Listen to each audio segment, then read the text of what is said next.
Hi there, calculus students, making a short video on completing the square and how it relates to problems that involve trig substitution. There's many situations where we use completing the square so that we can use some technique that's for perfect squares.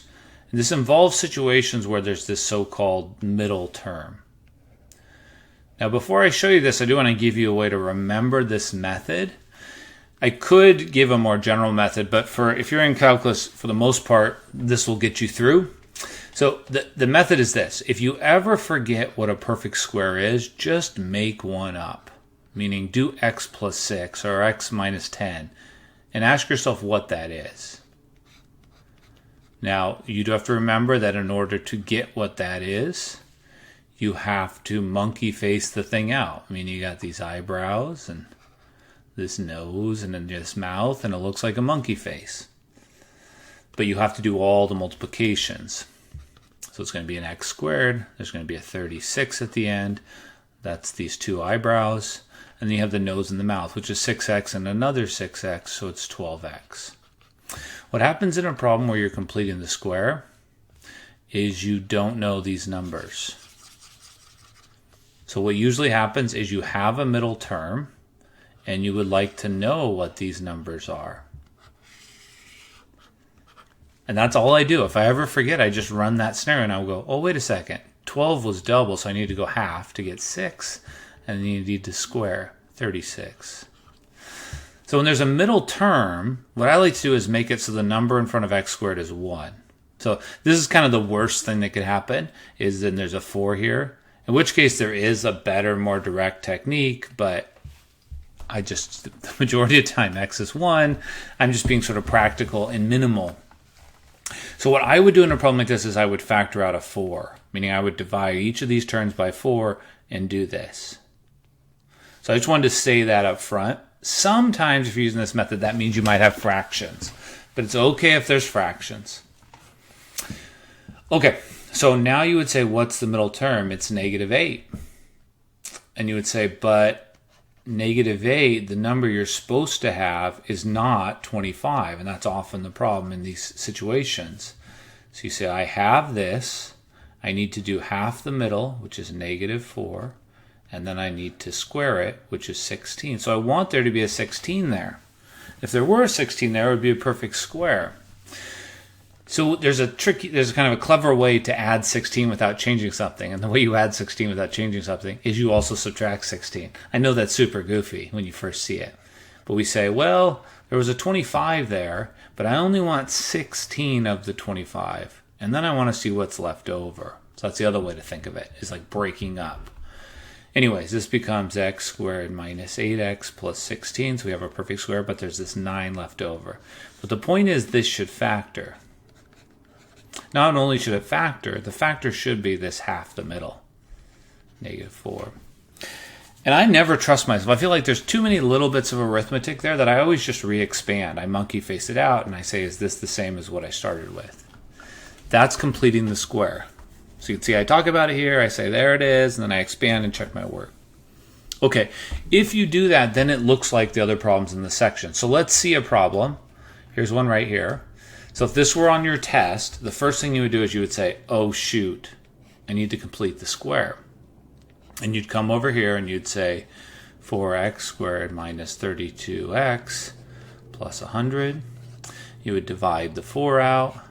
X squared minus, let's see, divided by 4, that would be,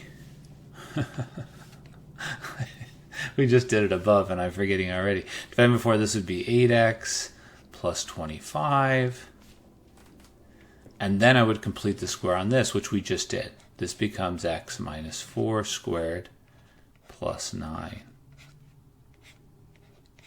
The point of that is now I can rewrite this whole thing as first the square root of 4, which is 2, and then I have the square root of x minus 4.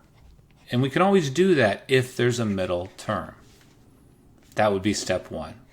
Then you start your problem for real. Now some students like to take a moment, they tell me it helps them to replace x minus 4 with another symbol, perhaps t or u. This step is not essential,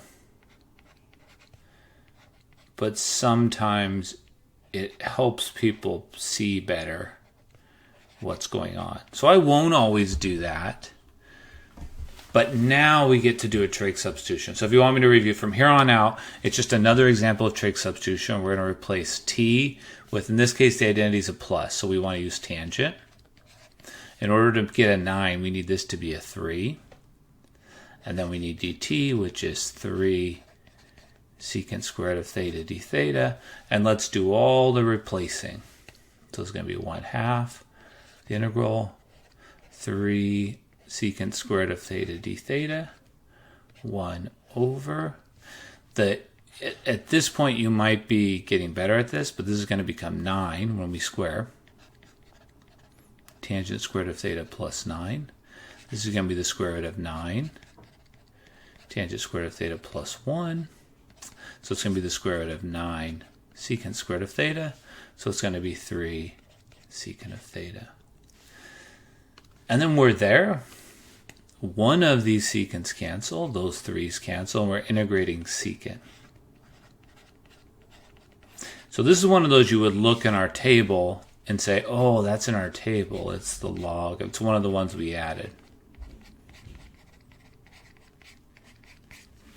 So put that somewhere front and center, secant and secant cubed. And then lastly, we're going to do the triangle trick. So what do I mean by triangle trick? You're going to come back up here and say tangent of theta is t over 3. So we're going to draw a triangle. We're going to label one side theta. And then we're going to label the opposite side t and the adjacent side 3. And then we're going to solve for this, which is t squared plus 9. And what we'd like to know is secant. And secant is 1 over cosine. So sometimes I take a step and I say, okay, cosine is adjacent over hypotenuse. So secant is hypotenuse over adjacent. And then tangent is t over 3. Now this isn't quite the answer because x was, let's zoom out a little bit. X was, so t was x minus 4. So this is 1/2 log square root x minus 4 squared plus 9. And as I said, this section has some of the longest answers and problems because several things are coming together. So there you go. That's how that works. There are 3 problems, well, I guess 4 problems in the homework where you have to do this. And the worst by far are 6 and 8. These are the 3 problems. There's another one, but it's shorter.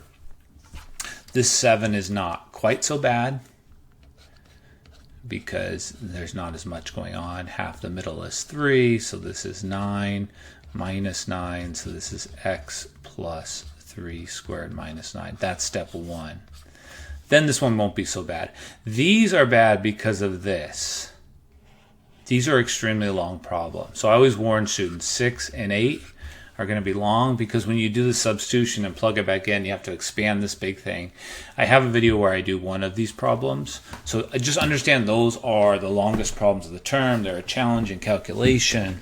But the start is just this one step of completing the square. All right.